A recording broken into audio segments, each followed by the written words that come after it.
Bismillahirrahmanirrahim. Assalamualaikum warahmatullahi wabarakatuh. Salam sejahtera untuk kita semua. Perkenalkan, nama saya Dwi Rahayul Larasati dengan NIM 220208502010, mahasiswi program studi Pendidikan Kesejahteraan Keluarga Fakultas Teknik Universitas Negeri Makassar.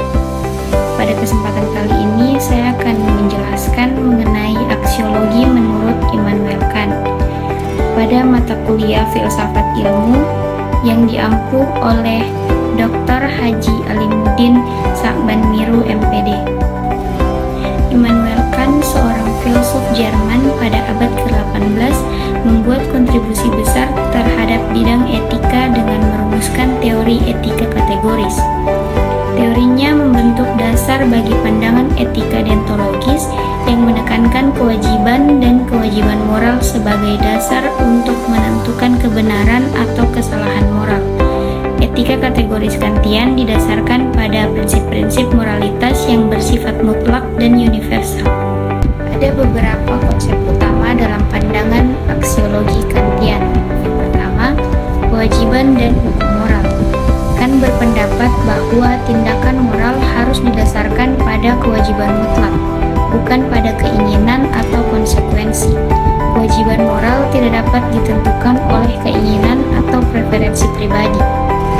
Konsep sentral dan pemikiran Kant adalah imperatif kategoris, yaitu perintah moral yang bersifat universal dan bersifat tanpa syarat. Kant menyatakan bahwa kita harus bertindak sesuai dengan prinsip-prinsip moral yang dapat dijadikan hukum universal. Yang kedua, keterbatasan dan otonomi. Kant menekankan pentingnya otonomi moral, yang berarti kemampuan individu untuk menetapkan aturan moral bagi dirinya sendiri. Otonomi berkaitan dengan kesadaran individu terhadap kewajiban moral tanpa campur tangan eksternal.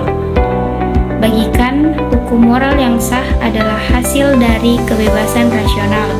Orang yang bertindak sesuai dengan hukum moral bertindak karena dia mengakui kebenaran dan keharusan moral tersebut.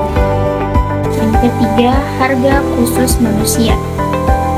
Kant menganggap manusia sebagai makhluk moral yang unik karena kemampuan rasional dan akal budi.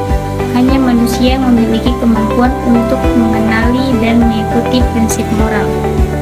Selanjutnya, prinsip-prinsip dan kewajiban. Yang pertama, prinsip universalitas. Tindakan moral harus dapat diuniversalisasi. Artinya, prinsip moral yang mendasarinya harus bisa diterapkan secara konsisten oleh semua orang dalam situasi serupa. Yang kedua, hukum alam dan hukum kerjaan. Kant membedakan antara hukum alam atau hukum fisik dan hukum kerjaan atau hukum moral. Hukum kerjaan adalah hukum yang memandu kehendak rasional, dan kepatuhan terhadapnya adalah tindakan moral. Yang terakhir, penegasan terhadap konsekuensialisme. Kant menentang pendekatan konsekuensialisme dalam etika, di mana moralitas tindakan diukur berdasarkan akibatnya. Baginya, suatu tindakan tidak dapat dianggap moral hanya karena akibat baik yang mungkin timbul. Pemikiran Kant dalam aksiologi menggarisbawahi prinsip-prinsip moralitas yang bersifat objektif, universal, dan independen dari keinginan atau hasil akhir.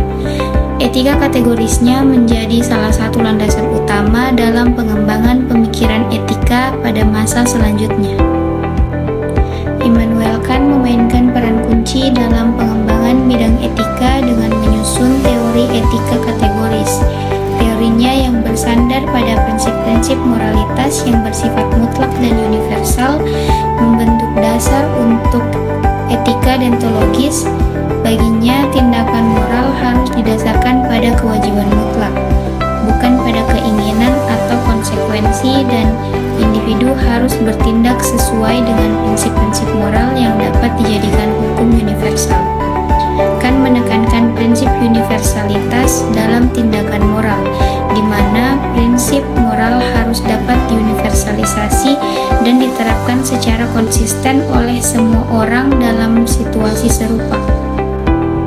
Etika kategoris Kantian memberikan landasan yang kuat dalam pengembangan pemikiran etika pada masa selanjutnya. menegaskan prinsip-prinsip moralitas dan bersifat objektif, universal, dan independen dari keinginan atau hasil akhir. Sekian pemaparan materi dari saya, kurang dan lebih